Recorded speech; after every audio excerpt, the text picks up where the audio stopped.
اللہ اللہ اللہ اللہ۔ تو گناہوں کو چھوڑ کر ہماری زندگی پرسکون ہو سکتی ہے۔ یہ بات بتانے کی ضرورت اس لیے پیش آئی کہ آج کل اکثر جو سالکین آتے ہیں وہ پریشانیاں دنیا کی لے کے آتے ہیں، پھنسے ہوتے ہیں دنیا میں، آتے ہیں تو دو تین باتیں کرتے ہیں۔ آتے ہی سب سے پہلی بات، حضرت میں نے بڑے بڑے مشائخ کو دیکھا ہے مگر آپ سے بیعت ہوا ہوں، یعنی احسان جتلا رہے ہیں کہ میرا آپ پر احسان کہ میں بیعت ہوا۔ واہ واہ! حضرت میں نے بڑے بڑے مشائخ دیکھے ہیں جی، مگر میں نے بس آپ سے بیعت کی کہ تاکہ ان کے دل میں پہلے سے یہ احسان مند ہو جائے۔ اور حضرت بس میں نے اب حالات آپ کو ہی بتانے ہیں۔ اور حالات کیا بتاتے ہیں؟ بس حضرت کاروبار کوئی اچھا نہیں چل رہا، کوئی تعویذ دے دیجیے پڑھنے کے لیے، ویسے میں نے جلدی گھر جانا ہے۔ دوسری بات، حضرت بس بیوی سے کچھ بنتی نہیں ان دنوں، کچھ اس کے لیے بھی پڑھنے کو بتا دیں، ویسے میں نے جلدی گھر جانا ہے۔ اور تیسری بات کیا کرتے ہیں؟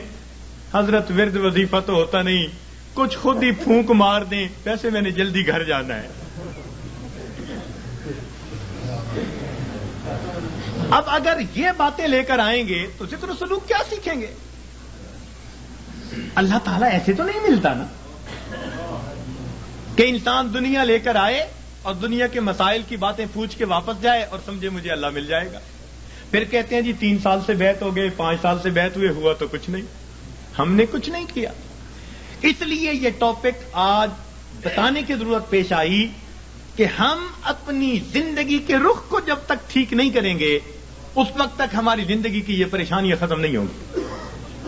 ماں باپ خود اپنی اولاد کو پریشان کر کے خوش نہیں ہوتے، اللہ رب العزت اپنے بندوں کو پریشان کر کے کیسے خوش ہوں گے؟ تو وہ نہیں خوش ہوتے، اس لیے فرمایا ما یفعل اللہ بعذابکم ان شکرتم وآمنتم۔ اگر تم ایمان لاتے، شکر کرتے، اللہ تعالیٰ کو تمہیں عذاب دے کے کیا ہاتھ آتا؟ اللہ تعالیٰ کیا کرتا تمہیں عذاب دے کے؟ وہ کیوں عذاب دیتا؟ تو اللہ تعالیٰ خوش نہیں ہوتے، وہ نہیں چاہتے کہ بھوکے ننگے رہیں بندے، پریشان رہیں بندے۔ یاد رکھیے اللہ رب العزت نے اپنے بندوں کو عذاب کے لیے پیدا نہیں کیا، اپنے بندوں کو ثواب کے لیے پیدا کیا ہے۔ کیوں؟ فرمایا ان اللہ بالناس لرؤوف الرحیم۔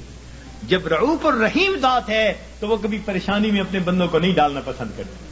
ہم خود پریشانیوں میں پڑتے ہیں، ہم پریشانیوں کو دعوتیں دیتے ہیں، بھاگتے ہیں پریشانیوں کی طرف۔ کس طرح سے؟ اپنے رب کے حکموں کو توڑ کے، اپنے محبوب کی سنتوں کو چھوڑ کے۔